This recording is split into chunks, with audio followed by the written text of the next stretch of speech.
La raison, elle est multiple. Il y a beaucoup d'évolutions réglementaires liées au traitement des déchets. Il y a des évolutions, des augmentations de coûts. Et il nous a semblé important, dans ce cadre-là, d'avoir un échange avec les habitants pour voir si les attentes vis-à-vis du service étaient remplies, s'il y avait d'autres évolutions à prévoir pour correspondre aux attentes des habitants. Ce qu'on a retenu, c'est un format de 6 réunions et 2 retours vers la collectivité. Ce qu'on a souhaité, c'est séparer les différents sujets, traiter ce qui concerne la collecte au porte-à-porte avant qu'on fasse le renouvellement du marché, pour qu'on puisse intégrer des propositions des habitants dans ce cadre-là.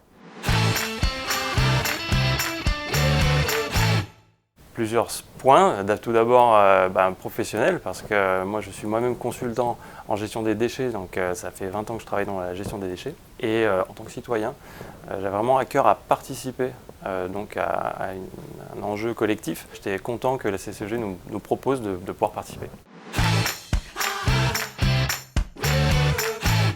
Toujours épaté de voir que des gens vont se mobiliser pendant plusieurs heures, plusieurs soirées. Enfin, le process de travail a été quand même assez long, assez copieux, donc il y avait besoin d'un certain taux d'engagement.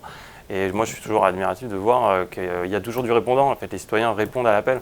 Deuxième point, c'était aussi de la bienveillance qui a eu lieu dans les échanges et ce qui a été rendu possible. D'ailleurs, je salue les cabinets de conseil. Et la CCEG a eu raison de nous accompagner pour pouvoir justement être productif, parce qu'en fait, on passait du temps.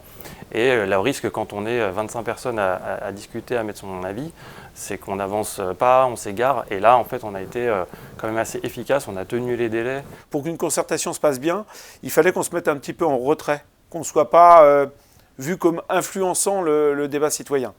Donc on a trouvé des partenaires qui nous ont bien aidés sur ce sujet-là. On s'est rejoint, je pense, avec l'équipe de la CCEG qui a son approche à elle technique, qui a son périmètre de responsabilité. Et nous, le groupe de citoyens usagers, qui avons fait remonter une expérience terrain avec des informations que des fois la CCEG ne pouvait pas appréhender d'elle-même. Et donc ce qui fait qu'à la fin, on arrive à avoir une solution qui est, je pense, assez pertinente. Alors cette concertation a produit un très beau rapport de 120 pages avec beaucoup d'éléments, des confirmations pour nous, des évolutions à venir, des attentes des habitants. Je veux juste prendre un exemple. Aujourd'hui, nous collectons les emballages en sac et dans le prochain marché, ça sera une collecte en bac. Mais dans la concertation, une des propositions des habitants, ça a été de regarder si on pouvait acheter des bacs d'occasion. Quelque chose auquel la collectivité n'avait pas pensé. Donc on est en train de regarder ce sujet pour essayer de maîtriser les coûts. C'était aussi une des questions qui a été posée aux habitants. Et ça, c'est une proposition qui a été retenue. Dans les attentes et les évolutions qui vont arriver en 2023, il y a de commencer le plan biodéchets. La solution qui a été retenue pour la collectivité, comme on est une collectivité à majorité périurbaine, c'est de favoriser le compostage.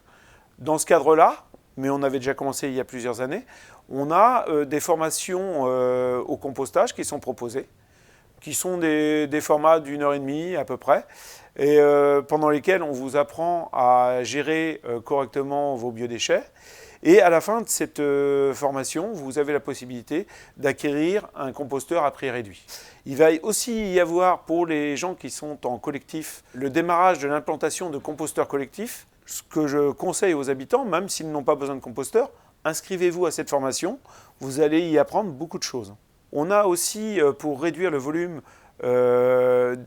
des biodéchets en déchetterie, la location d'un broyeur pris à 50% en charge par la collectivité.